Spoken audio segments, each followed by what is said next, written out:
ভালোবাসার তো এরকম মাপকাঠি হয় না জ্বরের মতো যে থার্মোমিটার দিলাম 100 জ্বর 101 জ্বর বা 98 আছে পারফেক্ট আছে।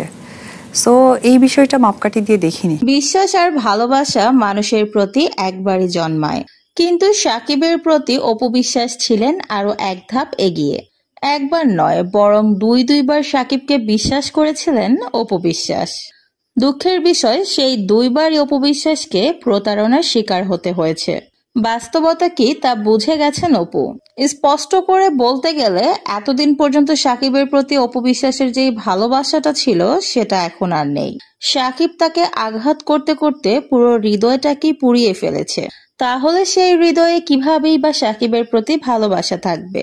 সম্প্রতি একটি সাক্ষাৎকারে অপু বিশ্বাসকে প্রশ্ন করা হয়, তিনি তো নিজের চাইতেও শাকিব খানকে বেশি ভালোবাসতেন, তাহলে কি সেই ভালোবাসাটা এখনো রয়েছে কিনা।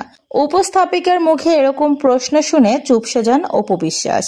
তবে অনুষ্ঠানের জন্য তো তাকে উত্তর দিতেই হবে, তাই কিছুটা স্বস্তি নিয়ে অপু বিশ্বাস বলেন, ভালোবাসাটা জ্বরের মতো থার্মোমিটার দিয়ে মাপার কোনো সুযোগ নেই। তাই শাকিব খানের প্রতি তার আগের মতো একই রকম ভালোবাসা রয়েছে কিনা সেটা উনি বলতে পারছেন না। অপু বিশ্বাস আরো বলেন, আমার ছেলের বাবা হিসেবে তাকে আমি সম্মান করি।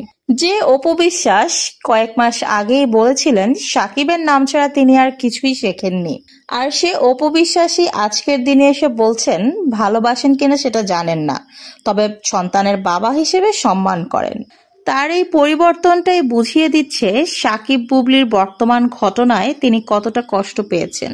তো ভিউয়ার্স, এই বিষয়ে আপনাদের যদি কোনো মতামত থাকে অবশ্যই কমেন্ট বক্সে জানিয়ে যাবেন।